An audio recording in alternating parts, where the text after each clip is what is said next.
Welcome, everyone, to another episode of Slasher Scotty. I am your host, Scotty McCoy, and boy, do I have a surprise for all of you. I have on Zoom with me right now John Dugan, and he played Grandpa Sawyer in the original Texas Chainsaw Massacre. Hey, John, how are you doing? Huh? How are you doing? Okay, like I said, I've been getting over a cold, but now Yeah. it's just a bunch of shit coming up. I feel okay, but it's like, ugh. Yeah, I understand that. Oh, allergies, I'm assuming? Oh yeah, this is Tennessee. Allergies are just rampant. Anywhere Makes in the sense. Tennessee River Valley or the Cumberland River Valley, or Yeah, it's makes sense.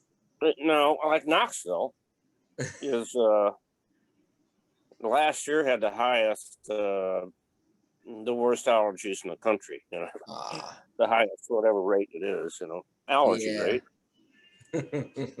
So how did you get your start into acting? High school. Nice. I did a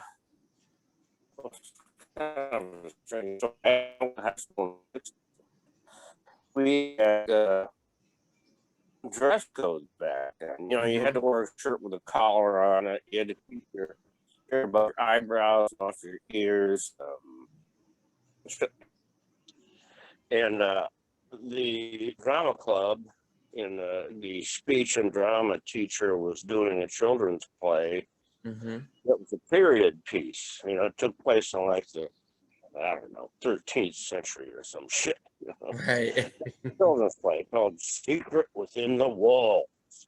Nice. And she put out the word because she always had a hard time getting men or boys, you know, to come audition for plays. She put out the word that any man who got, or boy, who got cast this play wouldn't have to get a haircut for like 6 weeks. So more guys turned out to that audition than ever in the history of the drama club. And I got the lead part. Nice. And nice. I was just, you know, it was one of those things where I was on stage when the curtain went up. And that was it. I was hooked.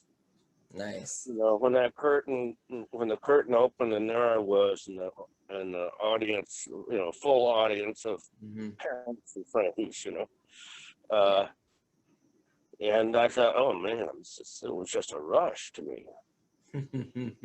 So that's how I got hooked on it. And then I had not decided what I wanted to do with my life. I knew I didn't really want to go to college. Right. I'd had enough. After 12 years of school, you know, fuck it, you know. Yeah. And my girlfriend at the time was looking at art schools in Chicago. And there was a catalog for the Art Institute of Chicago, and I was flipping through it, and in the very back of it, there was about 3 or 4 pages about the Goodman School of Drama at the Art Institute of Chicago. I didn't even know there was such a thing as a drama school. And so I wrote to them, and I got an audition, and got in. Perfect. Nice. So I was there from 71, 72, and 73. Nice. And then I did theater in Chicago.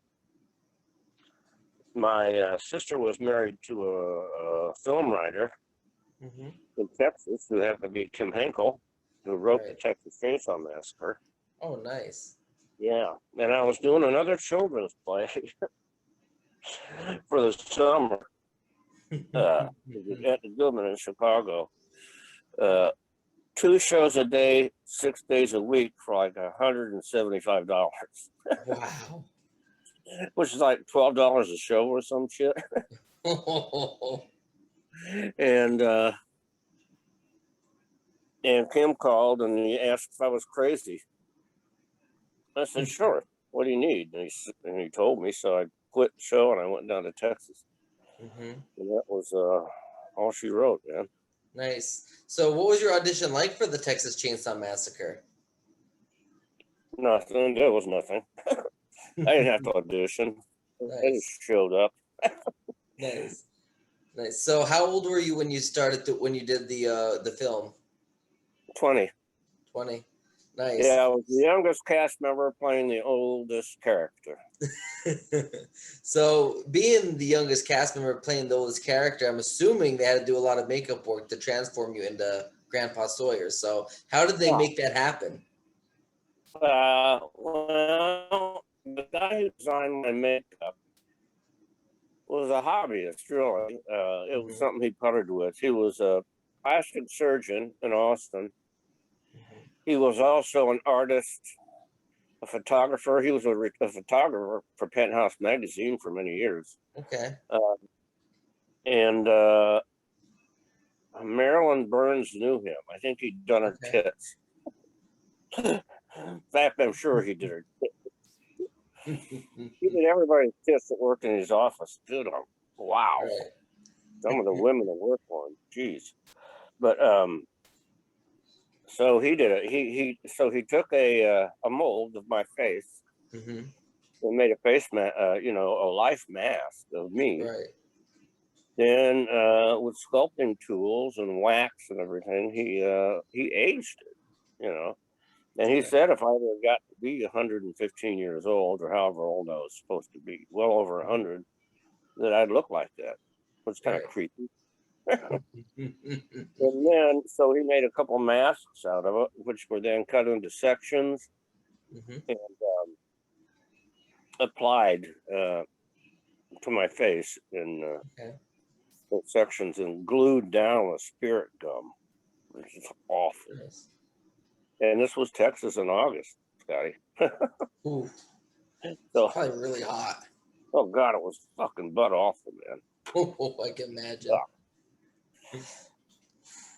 Ouch. So what was the best part about filming the Texas Chainsaw Massacre, and what was the worst? Oh, the best part was making lifelong friends. People still talk and see to this day. Yeah.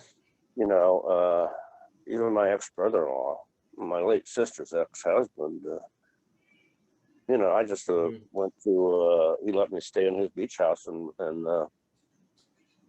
Port Aransas, Texas, on the Gulf of Mexico 2 years ago. Nice. After I recovered from cancer, he called me and said, when you feel well enough to travel, I want you to come down.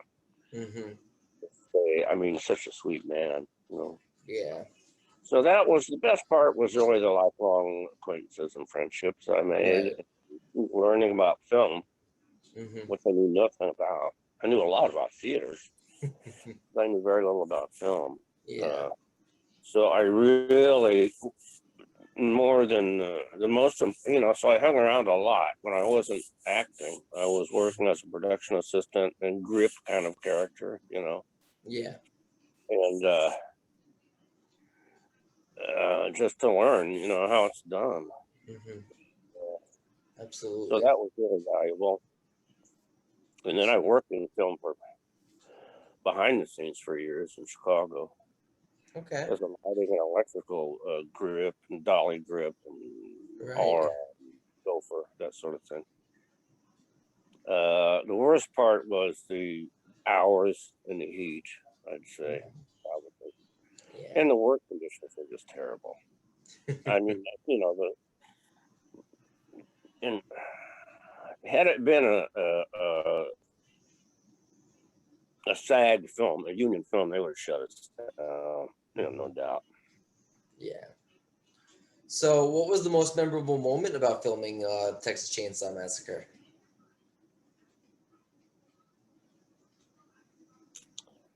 Well, a couple of things. One was meeting Paul Partain, who played Franklin. That was the first day I was on set. And I was on a red eye from Chicago. Got in at 6 a.m. Tim picked me up and goes, "You want to go home and get some sleep? You want to go out to the set? They're getting ready to start." I said, "No, take me out to the location." And I was there all day, and I sat, and Paul was sitting. Oh, he was a wonderful actor and a great guy, and so funny and so sweet. He was sitting. He had about 4 or 5 like folding lawn chairs, And he had set him up like in a semicircle around his wheelchair, and he was just sitting all alone in his wheelchair. Nobody was sitting at the old top station. There's nobody. He never broke character. Nobody could stand him. He was so fucking irritated. The character, whining, yeah, Sally, please give me the keys. Give me the keys. No, I'll go with you. I'll go with you. I'll go with you. I'll go with you. And so nobody would sit with him. They thought he was just an irritating fuck, and he was a really nice guy. And he had this big Cadillac. I think it was a 67, 66 or 67 Cadillac convertible, white, red leather interior, huge fins on it. Big, long fins. The kind of, if you were riding a bicycle behind it and the person hit the brakes, you'd be dead. You'd just be impaled on those fucking things. And he said, and the trunk was open, and there was a huge cooler in there. The kind they use on construction sites, Mm-hmm. And it was filled with bottles of Coke, Dr. Pepper, and tall boy cans of Budweiser. He said, so I don't know, have a seat, partner. Told him who I was when I was doing there. He goes, yeah, grab yourself something to drink. So I opened up that cooler, and there was a can of beer, and I've been on a plane all night, so I opened up a can of beer and 7 in the morning, sat with him, and watched him work. I watched everybody work all day. Absolutely, yeah. Never what was Tobe? For most people, being on a film set could be extremely boring, but to me it wasn't, So what was Tobe Hooper like as a director? Yeah. What was that? But he was no help to me at all. Yeah. And, there's no love lost between the cast and Tobe Hooper. Really? Well, yeah, because he pretty much deserted all of us when he hit big in Hollywood. He never, hired any of us again except for Lou Perryman. Right. That's his AC. He was the first AC,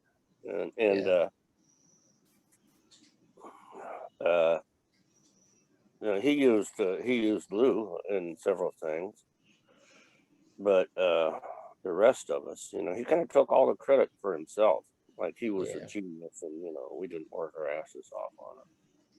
Makes sense, though. It's yeah. Not well, right. Last time I saw him, Scotty, I got an anecdote. Yeah. I was in Hollywood, and my agent had called and said,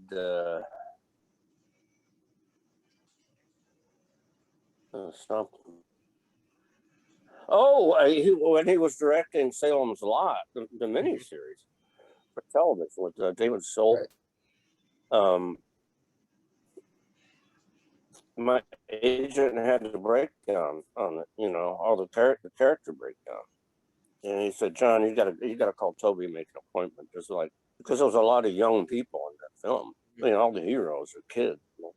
Right. And I looked about 16 when I was 20 something years old, 25 years old, like really young. Right. And so I made an appointment to see Tobe.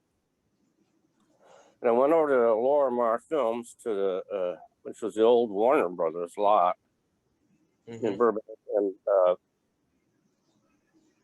I had made an appointment with him. So I got in, I got past security and went to his office, and he wasn't there. And his assistant said, he should be back anytime, John. He's at lunch, So I waited for about 20 minutes, and she goes, I don't know. And this was before cell phones, Right. She goes, I don't know where he is. He should be back any minute. And about 20 minutes later, she said, John, I'm so sorry. I don't know what to tell you. And I said, okay, so I'm leaving. And he was walking across the lot with some other guy, some director guy. And I said, hey, Tobe. And he was in front of me with his back turned. And he turned around and went, oh, hey, yeah, John. And I said, we had an appointment, 1 o'clock appointment. He goes, oh, yeah. he said, I'm sorry about that. You know, I was thinking about all I have is $50 a day extras, you know, available in film, which was just a lie. Mm-hmm. And I didn't figure you'd want to be a $50 a day extra, would you? I said, no, I wouldn't, Toby. And that was it. I walked away and never saw him again. Wow. Yeah, what a dick. Yeah, that's I crazy. don't have to worry Yeah, about him suing me now because he's dead. But, right. Wow, that's insane. do I Like, sound bitter? huh? Do I sound bitter? No, like I mean, you're definitely like in the right. Like what why you feel that way? Because I mean, it seems like all the fame and the went to his head, so to speak. Like what I Oh mean? yeah, yeah. Yeah, like I would be very bitter about that and very like upset about that as well. I mean, if somebody were to treat me like that, you know what I mean? Yeah. Like I never heard of such a thing like that. Like somebody being like so ignorant like that to somebody that's been in one of the biggest movies. It's crazy. Yeah. He I was in his office one time.